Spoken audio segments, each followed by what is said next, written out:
Hey everyone, if you've ever had a cold, a really rough morning, or just feel like having a hug in a bowl, well, this is it.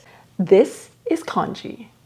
Here's the thing about congee though. It's really your first step into this whole tradition. Because in Chinese home cooking, we don't cook just to fill up. We cook to nourish, to warm, to replenish, to rebalance. And congee is where it starts. And you'll hear me talk about TCM concepts in food. And this is one of the most basic recipes to get you started on that path, as in medicated diets and food therapy, where TCM really guides and shapes your ingredients and recipes. Congee is basically rice porridge, and it shows up in all forms across Asia. At its core, it's just rice simmered in a lot of liquid until it breaks down into something soft, silky, and comforting. That's it. Humble ingredients, but very powerful from a TCM perspective. Let's break down all the questions in getting started. And trust me, I had the same questions when I got started. What grains to use? How much water? What's the ratio? Do you wash or not wash the rice? What's the best equipment? What are the toppings? What are the varieties? What is it good for? And all the varieties of the recipes out there.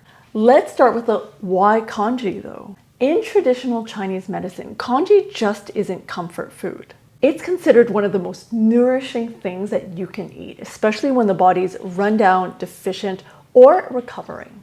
So here's the analogy that I really love about our organs in a TCM perspective and how it relates to food. Imagine your digestive system as a pot on a stove. Your stomach is the pot, and that's where the food comes down and lands and starts to break down. And your spleen is that fire underneath it. It's that fire that cooks everything in the pot, transforming your food into energy, which we call qi, and into blood. In TCM, this system of converting food into energy is what we call postnatal energy. So it's the vitality that you're not born with, but that you produce every day from food and air. Now, here's the interesting thing about how I explain TCM to a lot of my clients, is that when you throw in a lot of cold food, raw food, hard to digest food, it takes a lot of work for that fire, your spleen, to be converting that into energy.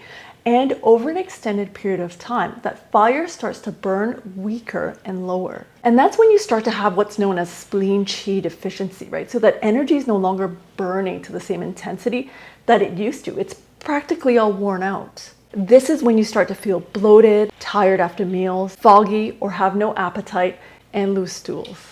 And this is where congee comes in. It's practically pre-digested. So when it reaches your stomach, that pot, your fire barely has any work to do. You get all the same nourishment, but with minimal effort. It's warm, so it actually feeds the fire instead of smothering it. And because it's cooked with so much water, it's both hydrating and moistening at the same time, which is perfect when you're feeling depleted, in recovery, or dried out. And so this is why for so many generations, congee has been such a base recipe for the weak, the elderly, children, for recovery, and for really optimizing that digestive system, especially when the spleen is weak. All right, so what about rice? Does the type of grain actually matter? Perhaps just a little bit, but I'd say it's definitely offset by technique, how much water you're using, how long you're cooking it for. But ultimately, it really comes down to the type of starch. So there are essentially two categories when it comes to the type of grains. There's a short grain and a long grain, and they are different in how they show up when you use them in congee.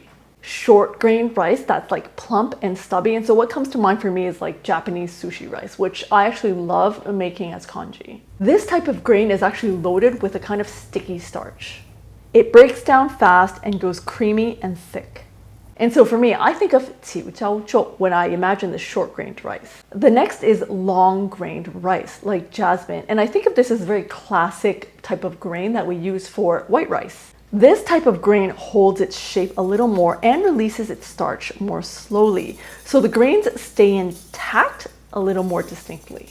Both types of grains will produce delicious congee because it also depends on the type of region that you're from. They just carry very different textures when it comes to the end state of the product. And you'll also find different variants of these short and long grain rice, like purple rice or glutinous rice, which I encourage you to mix and match and just try. Sometimes people will also add barley, oats, and other types of grain to really mix and match their congee.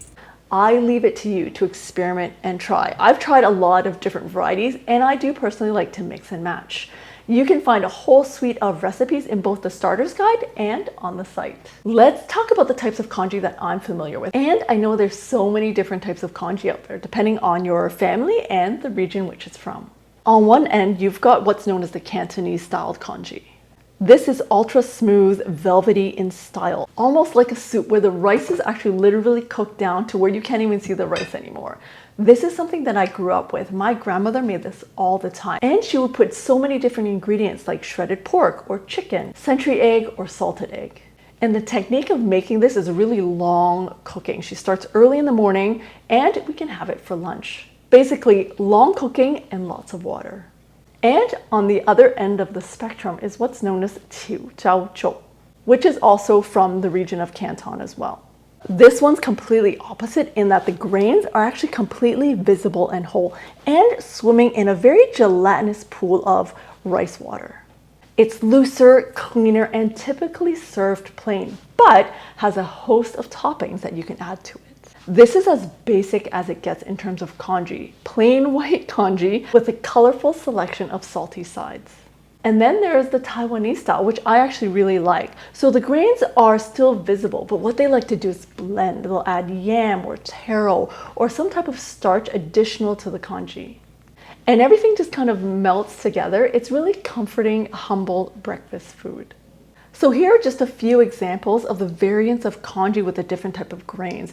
I'm sure you've got your own. You can leave them in the comments if there's something special you'd love to share. I would love to try. The idea is to not stress about the grain or the type of rice. Actually use what you have at home. Use what you're comfortable using and cooking with. This is where it all starts, really just experimenting with what you're comfortable with. All right, so the next piece is around flavor. How do we create flavor or additions to congee? So the idea in TCM is that things are layered, right? You want to have a principal ingredient, which is typically the rice. So when I say principal, this is actually the ingredient that drives the outcome or what we're trying to do with that dish for our body. In congee, from a TCM perspective, the principal ingredient will always be rice. This is because what we want that rice, that broken down rice to do is really to tonify and strengthen our spleen and make digestion so much easier on the whole digestive system. And then you can think about what other ingredients to add to really enhance the outcome of that congee. So for example, sometimes I do want a little bit of collagen or protein boost. And so what I will do is add a pork shank. This turns the congee into a silkier, richer, smoother tasting congee rather than plain white congee. There's so many ways that you can use protein in congee. So for pork shank, for example, I will sometimes drop them in whole. I may shred them. I may have ground pork. It's completely up to you so long as that you know why you're adding it. Another really great example is the use of ginger, whether they're ginger slices or ginger shreds. You will find this pretty common in a lot of congee. And so what this is really great for, so ginger as an ingredient is warming and targets the stomach. And so if my digestion is weak or sensitive, this is a really great ingredient to help give some of that energy and warmth back to your stomach. And this is why I teach ingredient characteristics. It's so that when you know an ingredient and what it does, you can pair it with other ingredients or into soups, teas, and congees to allow for added benefits for your body. Another great ingredient that I do add to congee sometimes is dried scallops, dried shrimp, or dried octopus. And any of these dried seafood categories are a little bit cooling, however, very moistening. So just remember that category of seafood. That's what it's for. However, they actually give the congee a really nice umami flavors that I really enjoy. And for my vegetarian friends, dried shiitake mushrooms are actually a really great choice for that umami taste as well. What you'll need to do though is pre-soak the shiitake and keep the liquid that it's sitting in. Use that directly into your congee as well. Shiitakes give you this rich, savory, almost meaty depth to the congee. Very earthy, satisfying, and full-bodied. And where you start is completely up to you depending on your taste, food preferences, and what you're trying to rebalance in your own body. So what equipment do you need to make congee? If you think about it from a very historic perspective, congee is actually peasants' food. It was never meant to require anything fancy. All you need really is a pot. The most common is just a big, heavy-bottomed pot. For example, a Dutch oven or a soup-based pot. This is with the classic stovetop method. And so making that long boil Cantonese-styled congee is perfect for this. Key to this is that heavy base, because what that does is be able to distribute evenly that heat. And it stops the rice from catching and scorching the bottom. However, to be honest, in a lot of these congees, I actually do stir it quite often. I also really love using the rice cooker to make congee. This is because a lot of modern rice cookers actually have a porridge or a congee setting. And basically you just drop in your rice, your water, close it, and press cook. What you can play with in a rice cooker though is the type of grain and how much water you're adding, as well as all the additional ingredients. For smaller portions of congee, I also really like using clay pots. They actually hold heat perfectly and quite even as well in terms of distribution. And some people say the congee made in this tastes rounder, more even. However, just be careful of not exposing it to extreme temperature fluxes or it will crack. And of course, you can always use a pressure cooker, Instapot, crock pot. Those are really great as well for congee. And it's the same method that I explained for soups. Basically just cover it, set to the right pressure that you need. You'll probably have to experiment with this, or there's guidance on your equipment, and press cook. Here's how I make my congee. I will start by choosing my grains, whatever I feel like on that day. I will rinse my rice under cool running water until the water runs clear. Now the important number is your water to rice ratio. My typical ratio is 8:1, meaning 8 parts water and 1 part grain. This is the classic congee zone. However, different types of congee require different water ratios. If it's more Cantonese style, I'll tend to add more water, like maybe 10 parts. Or if I want it thicker like porridge, I might do 6 to 7 parts. And honestly, congee is pretty forgiving for the novice cook. You have the elements of more heat, more time. So if you want it thicker, boil it longer to allow for more evaporation. If you want it thinner, just add boiling water to it. And at this point, I hear my mom in my head. The only congee that's actually not so forgiving is Chiu Chow. This is because the type of cooking method is a quick boil until it's bubbling, and then you turn off the heat and let it steam. And what you really want is that separation of water to congee. So other than Chiu Chow, because you can't mix it as soon as you turn off the heat and steam and cover, all the other congees do need a bit of stirring just to make sure that things are cooking consistently and nothing is sticking to the bottom.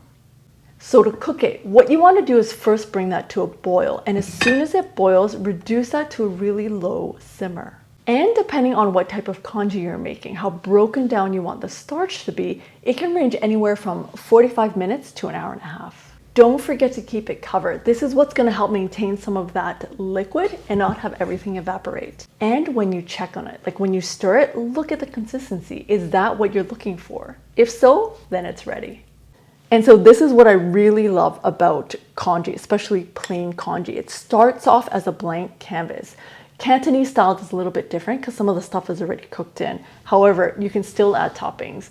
Here's really how it starts when it gets to adding toppings. So you start with the aromatics first, like for example, sesame seed, white pepper, black pepper, soy sauce, slices of fresh ginger or fresh scallions. These go on top of warm congee and really perfume the whole bowl. Then texture. Because the congee is soft, I personally really love having some contrast to that soft congee. The classic is what's called yao tiu in Cantonese. It's basically crispy fried dough sticks, torn and dipped straight in. It's so good. But you can add other textured ingredients such as fried shallots or fried garlic, crushed peanuts, toasted sesame seeds, or dried crispy pork, which is super yummy and something I had as a child. And then there are a host of other sides available for congee, depending on what region you're from, what country, what area. These could be things like your salted egg, your century egg, preserved pork, preserved fish, and so many types of preserved foods. If you go to the Asian supermarket, there's like